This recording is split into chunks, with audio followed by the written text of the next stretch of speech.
Hey, Right. Print Hustlers, Bruce from Printavo here. I am with Eduardo Carbia, all the way from Transom Screenprinting. He is in San Juan, Puerto Rico. Thank you, Eduardo, for joining us today. Hey, Bruce. Thank you. Thank you for having me at the podcast. It was good having you here in Puerto Rico. And yeah, we are very, very happy to have Printavo on our shop for sure. Awesome. So I actually met Eduardo, I think just from Instagram or looking around when I was in Puerto Rico, and he happened to be running a shop there, a beautiful shop, actually, really, really clean. And we stopped in, we ended up hanging out. It was an awesome time. How did you even get into screen printing? Well, this business started out as a side business with my partner, Luis Sobrino, 10 years ago. We're about to celebrate our 10-year anniversary. We both had different jobs at the same time, and we were doing some printing, with other shops, and they were like very old and nothing modern. If you wanted to do like a good shirt, you have to order at the States, and then the shipping was really, it wasn't cost effective for us. Sure. So yeah, so my partner is a business guy, and I'm the creative one, and we teamed up and started. We started Transom. It was all focused on the marine and fishing industry because we were working like the main job was on a boat, so we were on a dock, and we started doing the first shirt for the boat that we had, and then we moved on from there. All the boats that were next to us. So you were in marine fishing. What like is that? Was that a recreation, like a tourism thing, or is that for actual catch and sell fish? Yeah, both competition and recreational. Very cool. And so you guys were doing that full time, and then started screen printing for the boat that you guys had, plus others. Exactly. Interesting. Yeah, Interesting. it was really really awesome how it all started from there, and the boat owner was really willing to let us do the first prints because the first prints are awful when you Yeah, start off. And we did a couple tries and it came out well, and it started out from there. Since then, we haven't had any trouble. There's a lot of orders coming in. that's awesome. And is most of your business in Puerto Rico? We could say like 90%. Got We it. got a lot of people, yeah, a lot of people from the islands, Virgen Gorda and República Dominicana, and all the islands that are next to us that have seen our work. They tried us and they've been hooked. We have them that, for example, Dominican Republic. We've been working with them for about 9 years now, like since the beginning. Printing in Puerto Rico and printing for Dominican Republic based businesses too, is that a competitive space? Are there a bunch of other shops, or are you guys the leader there? I think it helped a lot that we have the niche of the fishing industry, and Hmm. that's how we get connected to all these islands. Because the tournaments, they spread out. They're not in Puerto Rico. Sometimes you could go to Costa Rica, sometimes you go to Venezuela. So we've been putting our presence there, and that's how we got some jobs. Interesting. And so you're starting to grow off of kind of networking through that fishing industry and growing. Um, when did you make this switch, like full time, going from fishing to screen printing? Yeah, right now fishing is sort of, it's just a market that we attend. But it's a good question you asked because it was like a turning point when we saw big orders coming in. I mean, like big companies, sort of like, for example, Subway, first order was like 5,000 shirts, and you never do 5,000 shirts for a tournament or a boat here. So that's when me and my partner, started to grow the business. The demand was really big, so that's what that's when we started to look at automatic machines and all that stuff.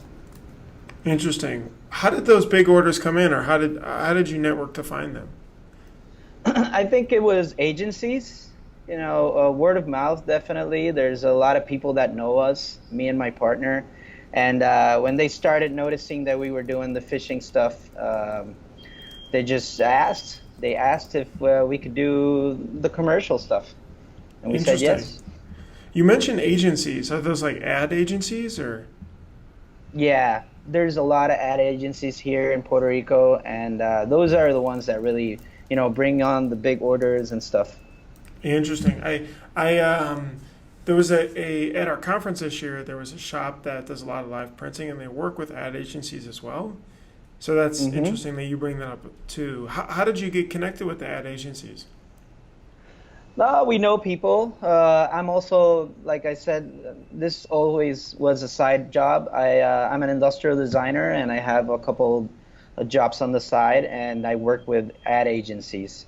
And that's how I got connected. Probably we do a lot of things for Toyota, Lexus, and just big brands. And the other department needed shirts, and we just got connected. Got it. Interesting. So you started off, you got those, 5,000 shirt job that came in. I'm assuming you guys had some sort of manual press at that point. What Yeah. was your thought process going through there? I'm sure it was you and your partner. Yeah, it was me and my partner. We were at his parents' house. It was on the driveway, just like the classic story, just a Hmm. manual press in the driveway, a 200 square feet garage, and it got uncomfortable. It got uncomfortable for his parents, and we were ready to make the step. So that's when we moved. That's when we bought the first machine. It was a good demand, a good problem for us. Got it. Were you guys were you able to finance it from there, or did you pay for it outright, or how does that work in? Yeah, financed the first one. Thank God we already have that covered. So we're in the second one right now, and we financed that one also. It was good help, local bank, Banco Popular, and they helped us a lot. They've helped us like through all the process, and they even give us seminars and stuff. So they've been a good help. That's neat. How do you handle buying shirts and everything out there? Do they ship it, or do you have to stock inventory? Yeah, that's one of the stuffs it's kind of tough for us. Working with Printavo.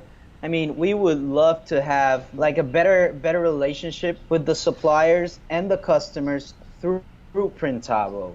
Hmm. That's sort of like a big challenge for us because we would love to do purchase orders, through Printavo, and basically we buy most of our products with a local supplier. Oh, so So there's a they're not distributor really, there. yeah, yeah, exactly.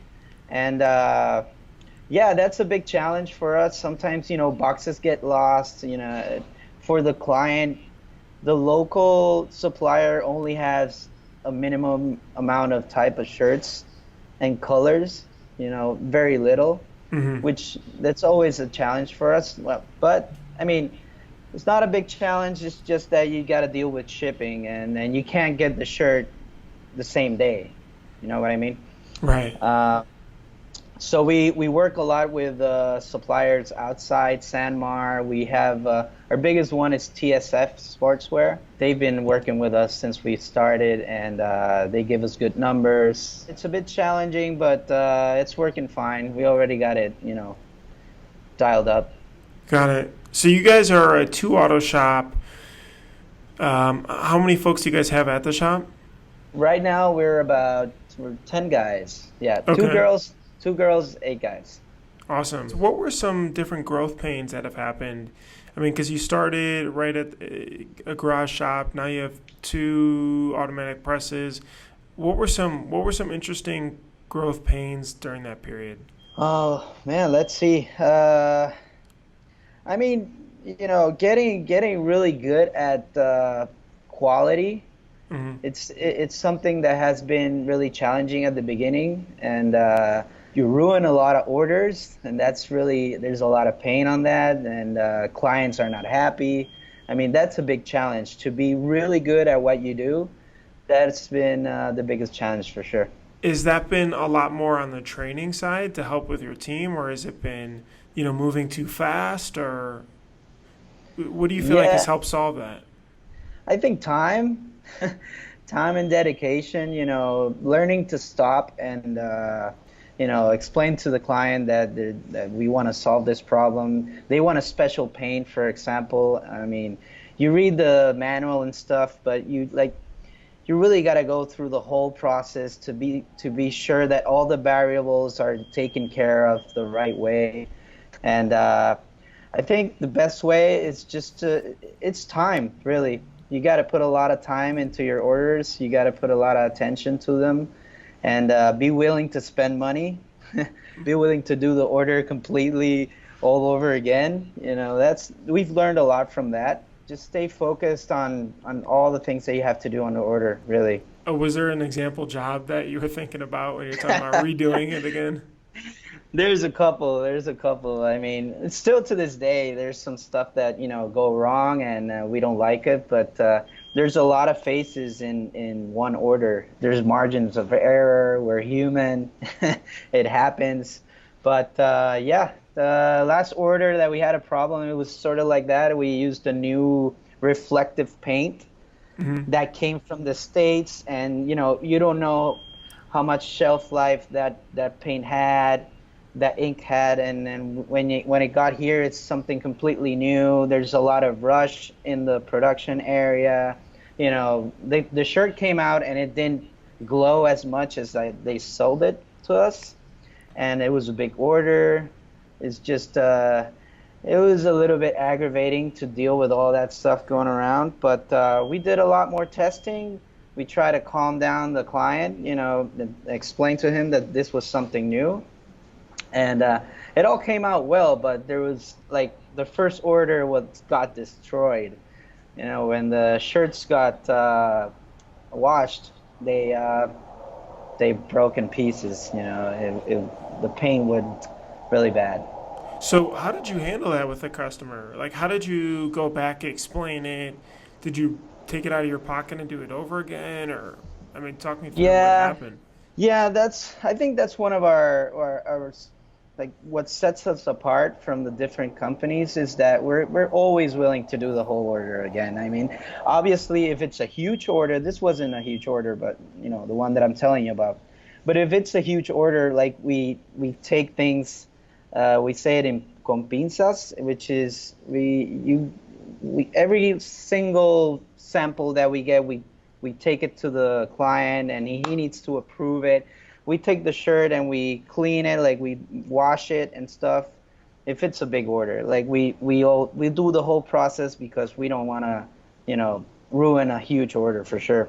But yeah, what sets us aside is that we're always focused on having a happy customer. And if we Hmm. need to do it again, we'll pay the whole order. Like we don't, if there's loss and everything, it's all right. So, you do customer press checks for larger orders. Is that a certain piece size and above that you do that for? We definitely do it for our safety on Hmm. big orders, but there's even some clients that come to us. It could be a small 12 piece, 24 piece order, and they want to see it, and Uh yeah, huh. we're able to do it, for sure. Gotcha. Are there, but is it like, usually 200 pieces and above we do press checks for with the customer? Or does it just depend? Yeah, we could do somewhere around 500. 500 gets serious. Okay, okay. And do you charge Yeah. for that, or is that a part of the process? Nah, nah, it's a 500 order, it's worth it. Okay, It's interesting. complimentary. Yeah. Interesting. And so you'll wash it, you'll kind of pull at it a bit, and then show them a picture of it, and like text them or email it to them. No, if I wash it, that's for our safety. We don't want to like take that shirt to the client. Yeah, We only take it before washing it, just so he could see the end product. got it. And yeah, we wash it so we could go sleep calmly. Fair, fair. That makes Yeah, sense. yeah. That's really cool. I definitely see that. I've seen some shops do every order, and that they just Okay. take the extra time and bake it in, which is interesting because then they help reduce some of the spoilage there. And then some like yours only kind of this segment and above. Well, there's sometimes that, I mean, the clients here, they don't have that time, to come by the shop at just when the order, when the first shirt comes out. Sometimes they can't come that day, and if the press is all filled with screens, you can't stop the production. You know what I mean? Right. So we could send them a picture and stuff, but not all our clients can come and see the final product, the Right. first preview. Makes sense. Yeah, So yeah. you've grown this business quite a bit. How long of a time period is that from when you're in the garage till today? That's 10 years now. We're gonna be celebrating 10 years Oh, in that's right. September. You did say that. You did Yeah, say that. That's awesome. yeah. Congratulations as well. Thanks, thanks. Um, so if you would have gone back maybe 5 years ago or so, what would you have done differently that you're like, man, I wish we would have done this earlier, or or we should have bought this, or we should have, did the, I don't know, anything. Yeah, if I could go back 5 years, I would definitely get a bigger shop because we're really tight right now. Maybe have all the employees that we have right now. I wish I could like have them before. Now we have a big group, but maybe 5 years back we were only four of us, and that it's good to have one person per department. They get good at it, and it helps a lot with the performance of the shop. So if we could have done that 5 years from now, maybe things will be a lot faster. Hmm. And obviously, uh, in terms of pre-production, we would love to have we would have loved to have Printavo back then. I was writing a little comment to you guys because it really has helped us a lot in terms of like you have all the tools in one platform, and we're starting to we're using it right now like 50%, or say 50, 60%. There's a lot of stuff that we need to use still, but it has been such a useful tool for us. We're starting to do like a lot of huddles. Every time we finish registering an order, we do like a company huddle. Everybody comes together and we open up Printavo and we see at the final product, the final sample, Hmm. and it's really a useful tool. It's everything's there. We use a lot of tasks. Like when we need somebody to do something specifically for an order, like we use the task. Um, That that there's that huddle you mentioned, what is that before they start mass printing a job, just to make Yeah, sure everything? Okay. exactly. Yeah, we do two huddles. We do a first huddle with the printing department, with the graphic design department, before we print the films, Hmm. to make sure that separation's well and sizes are good and positions and paints and all that stuff. We do a little huddle there, but that's like with the design department, and then we do like a big huddle, which takes sometimes just like a minute, but it could take 5 minutes if we start seeing some different stuff that it's not on the shirt, or we need to get back to the client. These huddles have been really really good for reducing problems at our shop. Interesting. And who's involved in that huddle? Oh, and thank you, by the way, for the. I didn't say thanks for the compliments too, so thank you. Yeah, Um, no, man. but Thank like, you, thank you. who's involved in those huddles? Is you said it was everybody, or is it just like a production manager and you and? Well, the press operator obviously is there. He's the guy that did the registration and knows what's going on. There's a print manager which he prepares like all the pre-production. He makes sure that the shirts are there. He makes sure that the films are correct, which he's involved in the latest huddle, like the huddle before at the design department. Hmm. Also, the graphic designer needs to be there, and the girls, Nicole, which you met, and Claudia. We also need to have them there because they're the ones that had the conversation with the client, and they know those little things. They know how the client wanted the white. I want like a complete white. I want a white on the shirt, but I want it to feel light. So they put all those notes there in Printavo, but it's good to hear from them. Hmm. It's good, yeah, it's good that they can look at the first sample of the client that they were dealing with Interesting. before. Yeah, And so you have it's that for every job? yeah.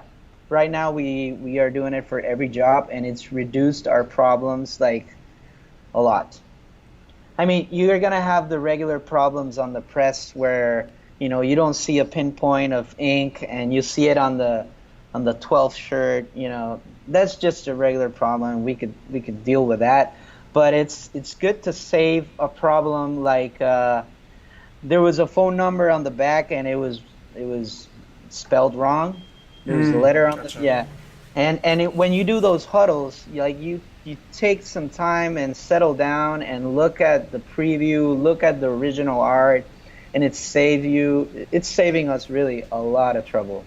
Got it. That's interesting. You mentioned something too about team and having the team that you have now then, or what were you saying there? Yeah, I mean, maybe it's the experience, but like we had a we have a person now just dedicated to the screen department. He Hmm. cleans them, he puts some emulsions on them. It's just now the press operator stays at the press, and he's always focused on that. Ah, the So he's specialization. yeah, and it's just that there's a lot of performance on the shop instead of having one guy doing like everything. Sure. Even though we like everybody to learn all the positions, to learn a little bit about it, because there's sometimes some employees can be absent, and Hmm. we need to fill it out.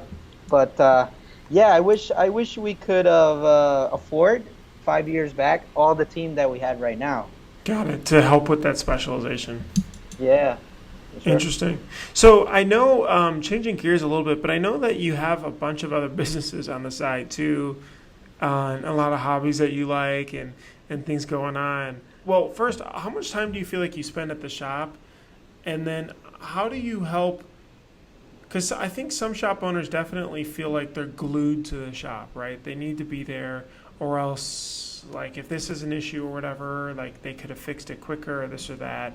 How do you feel like you've gotten yourself to not be in the shop so much so you can do all this other stuff that you enjoy as well? Yeah, good question, and it ties to the group, to what we were saying about having a lot of employees. It gives us, me and Luis, my associate, it gives us time to be out of the shop and do other things that we love to do, and we're building it. We love Transom; it's our baby, and it means a lot to us, and it's always our priority. If something happens with Transom, we're gonna be there 100%. But yeah, I mean, my associate, it's in Transom virtually or on the phone, like 100%, just like I am. But he's a boat captain, so he has to be traveling. He could be, we could say he's out like 75% of the time. Hmm. And I am out doing the other stuff that I do, probably about 40-50% of the time.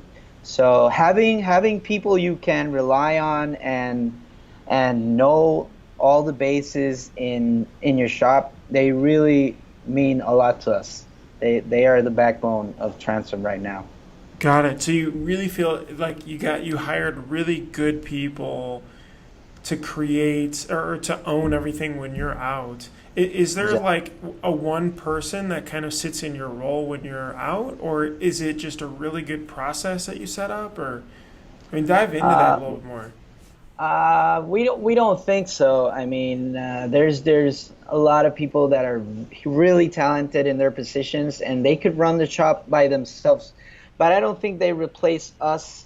Our positions. It's a tough question to ask. I mean, when we're here, we are overseeing the whole operation, and we don't have a person that does that. I mean, there's one that takes care of the whole production type area, Hmm. and he oversees all that. And then there's Nicole, which just basically takes control of every order that comes in, and every client that knocks in our door and gives us a phone call. Like, she could handle all that.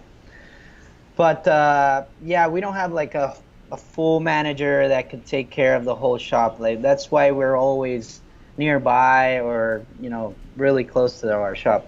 Got it, got it. So it's really the individual people that you've hired are, you feel like, are very autonomous. Like they can continue, they own, they can make the right decisions. Yeah, yeah. Talking about the people, right? So you being able to not have to be in the shop all the time, being able to do the things that you love. You mentioned that it was really people driven and that you hired very, very good people. Was there anything else that you feel like that you did that, or was it maybe the interview process, or how did you come across them?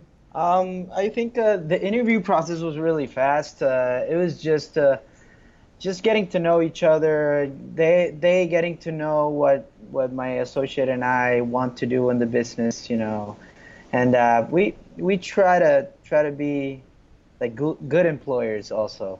They also have this benefit, that they could print their own brand when they are out of the clock, Hmm. which is sort of like an encouragement. So they could have their own brand using our shop free. That definitely helps them, to put more love into the process, learn how to do things right. They are gonna have a product that they're gonna be selling, so they know that it has to be quality, a good quality product, and that's the process that we want them to put in all of our clients. You know? For sure. That's awesome. That's awesome. That's a cool perk. And then so they just buy the teas and then they can use all the equipment and everything. Exactly. Just wrapping up here because I know you got to run too. Is there anything that you would give, maybe a piece of advice or a tip that you've learned, over your time growing Transom that you'd be able to give another shop?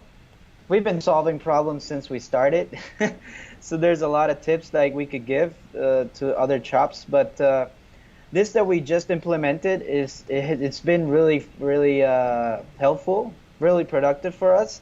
Like, just huddling up, it only takes a minute, and you could like filter the whole order and make sure that everything's going well Mm-hmm. before you start producing. And that's where the money gets wasted, and that's when the problem starts with the client. The due dates change. All right. Sorry for the interruption. We just had some Wi-Fi issues, but yeah, I was just wrapping up and asking you, talking about the people, right? So you being able to not have to be in the shop all the time, being able to do the things that you love. You mentioned that it was really people driven and that you hired very, very good people.